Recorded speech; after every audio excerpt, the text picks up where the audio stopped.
Well, hey, friends, welcome back to the Business Lounge podcast. I'm your host, Jess Cassidy, and I am so excited today because we have a special guest in the house.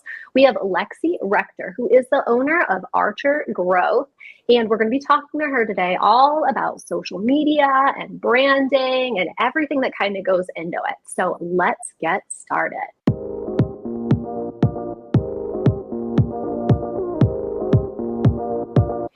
Hey, Lexi, welcome to the show. So excited to have you here. Hi, Jess. Thanks for having me. So I am so interested in learning about you and your company. Do you want to take a few minutes and just kind of take us back a little bit about, how you got started, your journey to building your own personal brand and, how you got inspired to start? Yes, yeah. So I started in marketing about 5 years ago, and I just absolutely fell in love with it. I had been in sales before, and I kept thinking, there's a better way to do what I'm doing right now.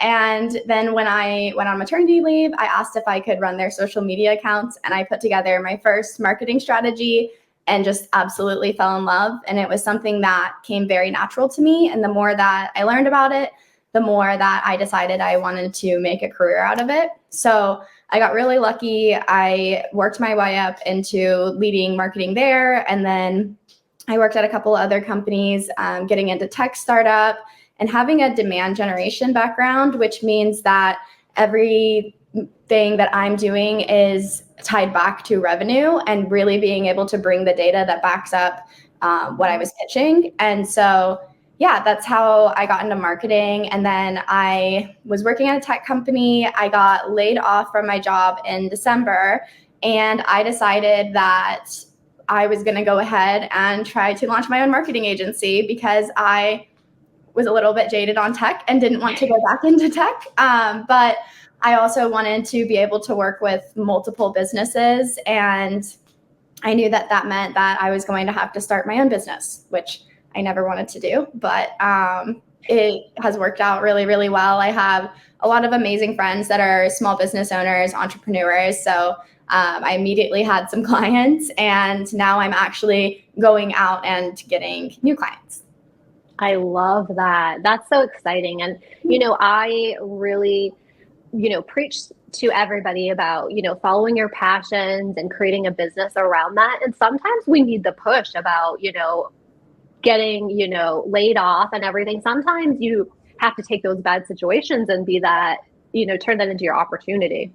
Yeah, exactly. And I always called myself an intrapreneur, not an entrepreneur, because I loved the safety of working within a business.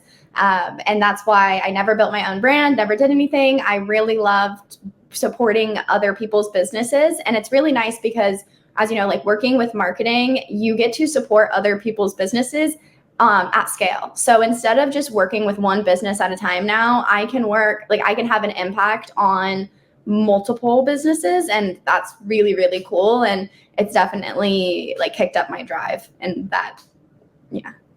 Yeah. And, while you're building your business and your brand, I'm sure you've learned a lot. So what have you learned as the key factors to building a brand that you can use to help others? Yeah, so it's funny. I've actually procrastinated building my own brand because it's terrifying. And so I actually have so much respect and empathy for my clients that are building their brands, where they just show up and thankfully, I'm helping them with the strategy, and I draft the scripts, and I am helping them every step of the way. But even when you have all of that done, it is so terrifying to sit down and record and put yourself out there like that. And so I always understood that to a degree, but doing it yourself just brings a whole nother level of understanding. So it's been tough to get in front of a camera and be the brand myself.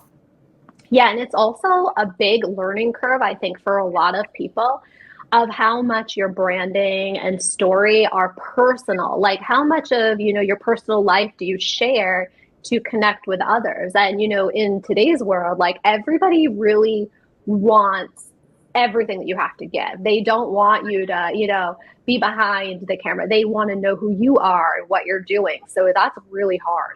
especially in the age of ChatGPT, where you can literally go into ChatGPT and you can say, put together a video script for me, and it's just cookie cutter. And there are a lot of people that are doing that, right? And so if you really want to build a personal brand that people are going to connect with, you do have to have that storytelling ability, and you do have to be authentic and vulnerable with your audience for sure. Yeah, and using, Chat GPT because, I love tech and, I'm all about, people streamlining and automating as much as they can. But I think where people really fail when it comes to that is they don't change it and they don't make it themselves. Like, it's okay to use that to get started, but you have to, nurture that. Yeah, and it's great for like research and like maybe doing an outline and getting inspiration. It's a great place to start. I always say I'm a more technical marketer than I am a creative marketer. And I think that like ChatGPT is just a great place to start. But yeah, you have to make it your own. You cannot count on ChatGPT to do absolutely everything for you. Yeah, exactly. It's a great starting point. It's a great place to go get ideas and do the research, like you said. But then from there, like you have to, put it into play, which a lot of people really struggle with. And that's why they need branding experts or copywriters. They need those experts. And, that's why we're so lucky, to be in the place that we are and have all these great resources. Yes, yeah, exactly. ChatGPT, unfortunately, is not creative. And so you really can't ever replace that human touch. And that's why, as a marketer, when you first heard about AI, you're like, oh gosh, it's like, is this my job gone? Like, am I not going to be needed anymore? And then you start using it and you're like, no, I'm good. As long as I know how to leverage it, because obviously other amazing marketers are going to be leveraging ChatGPT to really boost what they're doing. So you do need to know how to use it. And that's one of my big things that I have in the workbook that we were talking about before we started the podcast, is that I have like a ChatGPT prompt for content ideas. And so I really believe in leveraging it, but it is not a replacement for a truly creative strategic partner. So speaking of that, what can you tell everybody of, like how do they go about finding their value proposition or their story, and how do they tie it all into their branding? Because people really struggle with this. Yeah, so I was thinking about this earlier, and I really think that the easiest way to kind of deconstruct what is your specific value proposition is figuring out, why are you doing this and not anything else? Because everything is hard. Every job is hard. Every job has challenges. Every industry has challenges. There is a reason that you chose this one. What is your reason? And if you can find that reason and then build off of that, I think that's how you get your value proposition. Yeah, and I think too, you also have to you have to dig down deeper, to your feelings. Like, why do you feel this way? Like, why do you feel so strong about it? Like what led you there? And that's hard. Yeah, exactly. And like myself, for example, because again, like I have always been a marketer, I've always been really passionate about it. And in starting my own marketing agency, you look around and there's a million marketing agencies. And so I was kind of questioning myself, like, why would I do this if there's other people already doing it?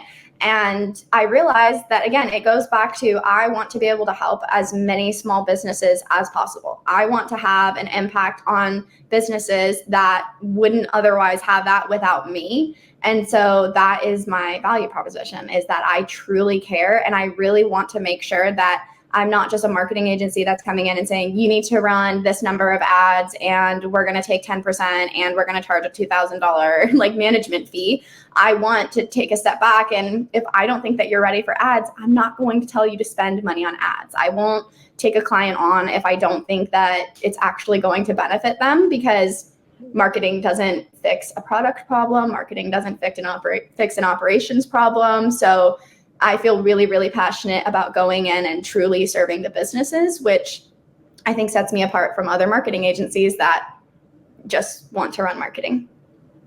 Yeah, definitely.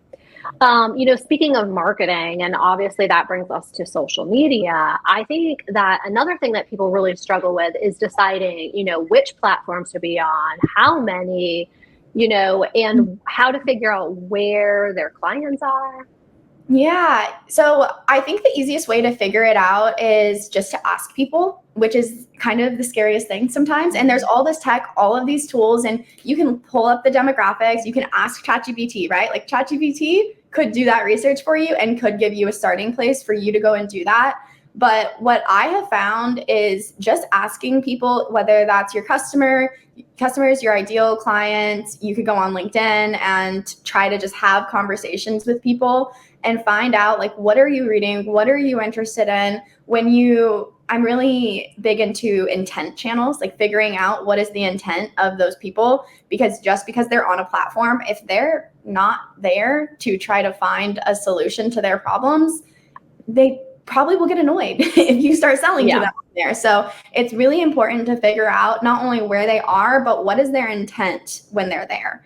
And that's how you can kind of prioritize, like, if a lot of people use Facebook groups. So if you know that people are joining these Facebook groups to find a provider or to find help, then that's where you really want to be doing all of your selling and all of your, like, more product focus. But then if you know that on Instagram and TikTok, they are just there because they need a break from the day, like how many people just need a 5-minute break, they go on TikTok, right? And so it's like, that's when you want your more entertaining, top of funnel, like, yes, you want to still have value that you're showing there, but it's not going to be sales pitchy. You're not going to be in the DMs.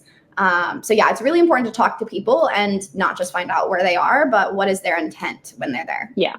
Yeah, exactly. Because I mean, a lot of people are on multiple platforms, but like you said, they go to them for different reasons at different times. Exactly. Yep. Yeah. And for my clients specifically, my channels that I'm using are Instagram, which is our main one, X, and then also TikTok. And there are some where we're starting to test Reddit, because I think that Reddit is really, really huge. One of my clients is a loan officer. And so there's a bunch of people on there that are asking questions about buying businesses, like refinancing loans, that kind of stuff. And so I've told him, I'm like, I just need you to go on there and start answering questions. And that was something that he had never thought about before as a channel. And so, yeah, it's really important that you just keep all of that in mind. Yeah, definitely. I agree with that. So can you tell us a little bit about what your services are, what you do, what it looks like to work with you as a client? Yeah, so I have been spending a lot of time trying to figure this out.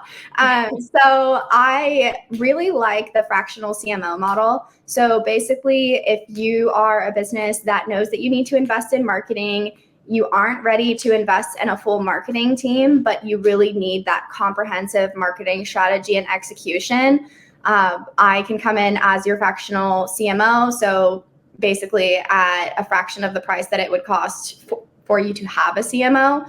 And then I also have a marketing assistant, graphic designer, website designer, so I can go and execute all of the strategy that we put together. So the phrase that I've coined is like in-house level strategy with a marketing agency execution model. So it's all like turnkey done for you.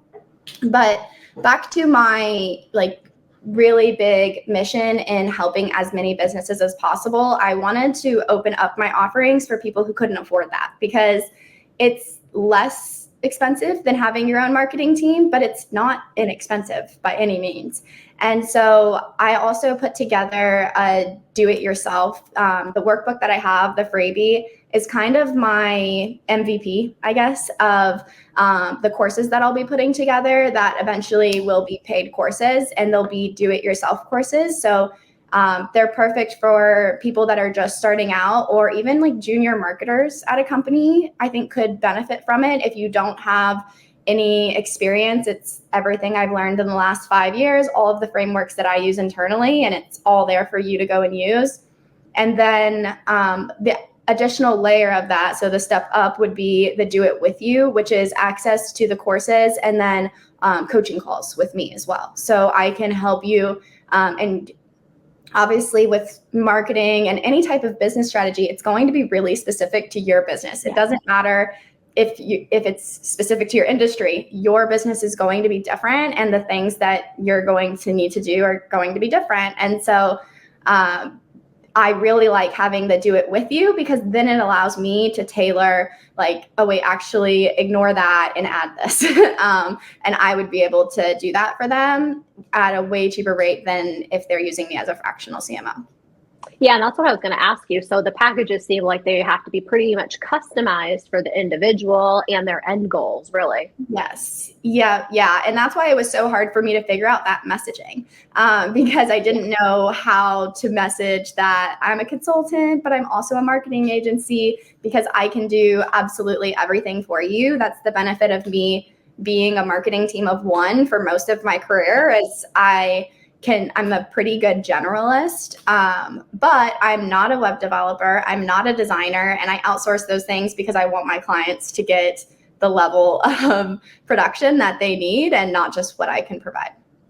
Yeah, and I also really love too that you're providing, help and services at all different levels because like you said, somebody who's just starting, they probably can't afford an entire marketing team, but the marketing is kind of what holds back a lot of people from moving forward in their business and getting sales and clients. That is what I've seen at most small businesses, and it like hurts me to see because they're ready to grow. They're usually overwhelmed. If you get to that point where you have a really good business and you have a good product and you have customers and you like know that you need to grow, but you're just so busy and overwhelmed, you don't know what to do, but you also don't have the budget to hire a senior marketing person, you just get stuck. And it's a really sad, overwhelming place for a lot of business owners. And so I really want to be that middle person. Like, my goal is never to have a client forever. My goal is to create revenue generating marketing that actually brings in enough money where they can just not only justify, but basically they need to replace me with an internal marketing team, because that's what's going to be most cost effective once you're doing it at scale, right? And so I would love to work with clients where I help them do their first marketing hire and build out their marketing team as they're ready for it. I definitely don't want a client forever. My whole goal is, how do I get you from struggling to building out your marketing team and really having that thriving marketing? Wow, that's like really powerful though to be able to do that because like we said, so many people get hung up in the very beginning and they may have a great product or a great service, but if they're not getting that right eyes on it, that is sad. So I love that you really are passionate about helping them in all stages. Yeah, it's very exciting and it makes it worth it for sure. Yes, 100%.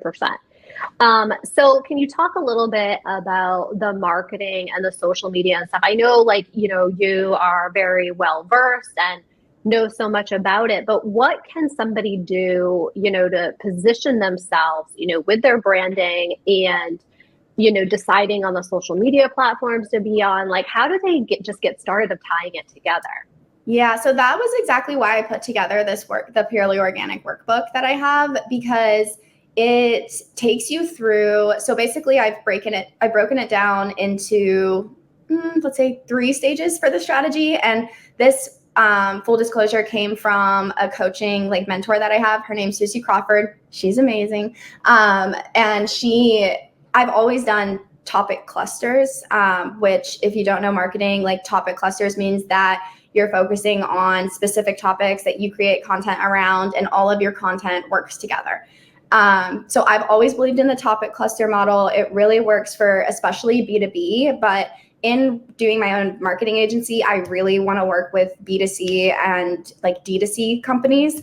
So the way that she has her system set up is perfect for B2C and D2C. So basically, you focus on the transformations that you want your clients to have. So what is the problem? And we always hear problem solution. And that's what this is, right? It's what is their daily life like right now?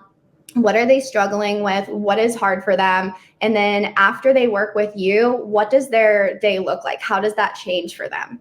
And I think it's really important to have those written down. So in my strategy workbook, it's at the top right corner. It's the first thing that you do. You figure out your transformations. And then once you figure out your transformations, you can pick one and you bullet point your milestones. So how do you help them get from this to this, it's not just a leap, right? It's what are the stages that they have to go through to see that. So then once you have your milestones figured out, you can create content around each milestone, and you can truly, and I believe that good marketing provides value whether they buy from you or not, right? So you can create content around those milestones that helps people not only see how you would work them through the milestones, but helps them to do it themselves without you. And that's how you really build that trust and authority. And you can make sure that all of the content that you're creating ties back to your products and services without worrying about constantly selling. Yeah.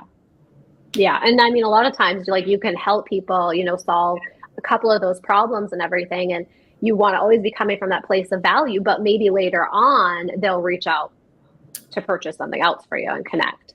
Yeah. And I believe this very strongly because this actually happened to me in my career. So I always say I'm a HubSpot girly through and through. I will always be like HubSpot's #1 fan because when I started out, I had no marketing experience. I was just thrown into this role and I really wanted to make it work. And so I started doing research. And when I needed templates, blogs, like when I was doing everything, it was HubSpot, HubSpot, HubSpot. And they just had nonstop free resources. Yeah.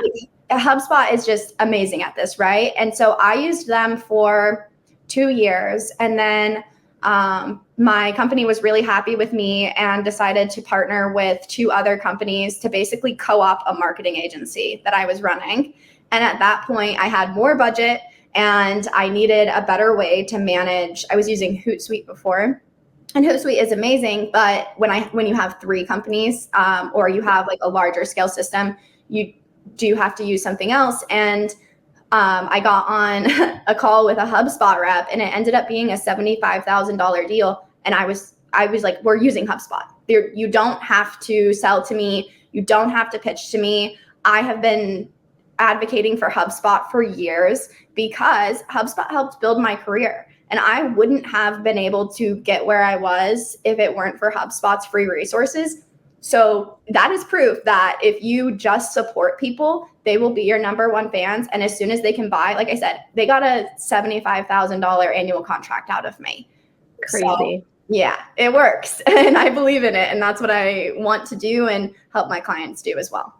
Yeah. And that really kind of brings me to, my next thing that I want to talk about is tools. What are some of your favorite tools for other businesses to use for social media or marketing? So the most interesting thing from going to like B2B enterprise back into B2C smaller businesses is HubSpot is not the right fit for small businesses or personal brands, right? Like it's really expensive. You probably don't need all the features. If you do, it's great, use it. But for my clients, I've been using Hootsuite and it's been good. The only problem that I have with Hootsuite is with TikTok. They don't have a TikTok integration, so you can't schedule your TikToks. But what's also really cool is the platforms are starting to realize that they really need native scheduling tools. And so even TikTok has a business suite now. Twitter, you can schedule things out. Obviously, you can't schedule out threads, but you can schedule out posts. And then with Instagram, Meta has their business suite as well. So I would say I always encourage people just start. So like if you want to start today, I would use the business scheduling tools. But if you want more comprehensive analytics, Hootsuite would be a good one. And then and ready to scale. And I think that it's really good for beginners and stuff because the one through Meta it links Facebook and Instagram, so they're not having to redo, everything.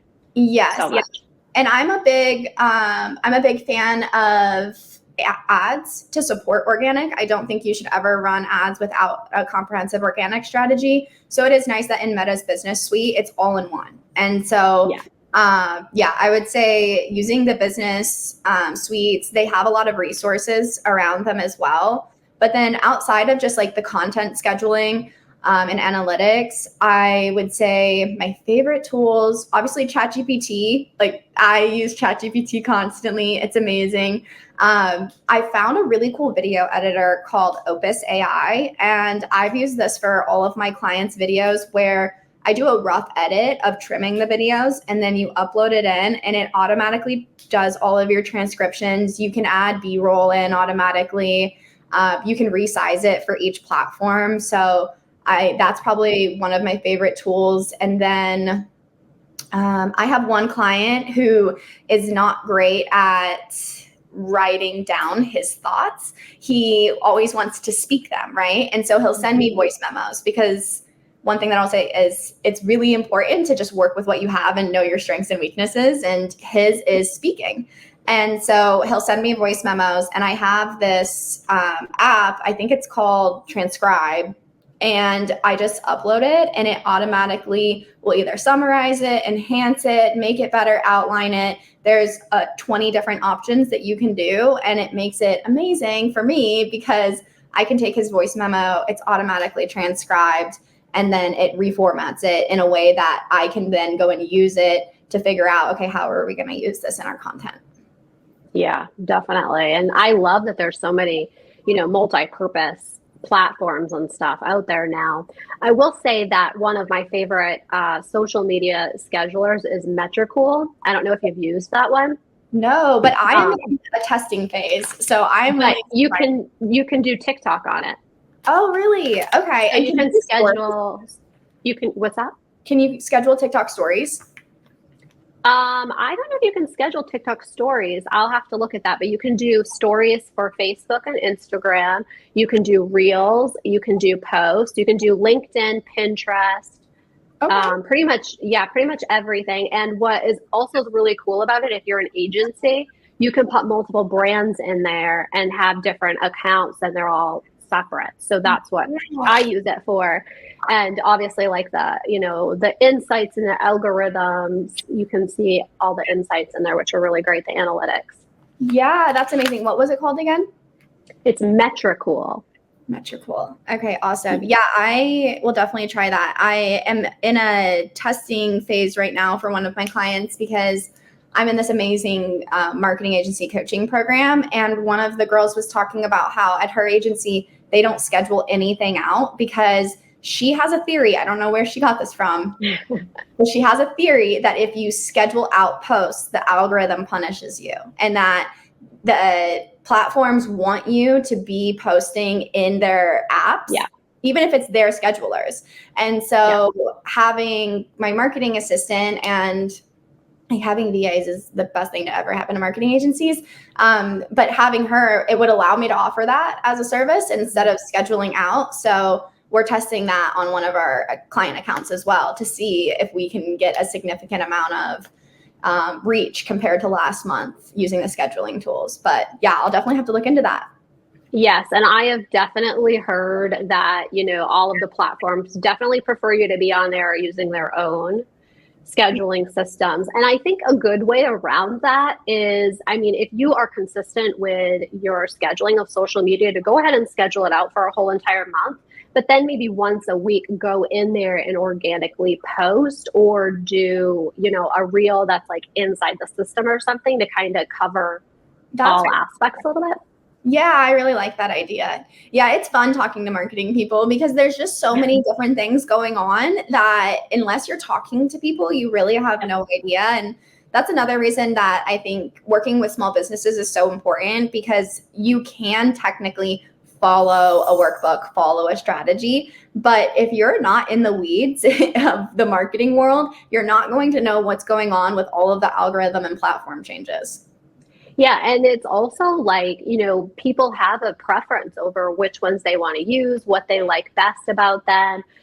And I feel like too, when it comes to social media, like the minute you start to learn like what you're supposed to be doing, they change it. So it's like always stuck on this hamster wheel. So I think, always talking to other people and listening and adjusting it is the only way you can move. Yeah, I totally agree. So before we go, we are also going to share the links to your workbook that we've talked about a lot throughout this episode. Is there anything else that you want to share? And can you also tell everybody, how to reach out to you, where you're most active, what that looks like? And then, if there's anything else that you think that everybody should know moving forward until they're ready to hire somebody, what they can do right now? Yes, yeah. So I just launched my Instagram this past weekend, which is very exciting. And Everything can be found on there. I am going to be focusing on Instagram. I think that consistency is key. That would be a tip. So with my client accounts, I'm always very consistent. We schedule out content at least a month at a time. And that is the mode that I'm in for myself right now. So usually I would be on LinkedIn and Instagram, but Instagram is my main focus right now. So I would say that's the best place to follow me. And then, yeah, the workbook is there. And for anyone that's just starting out, I know that it can be absolutely terrifying. But if you just start, there's no amount of planning and preparation after you get your initial strategy down.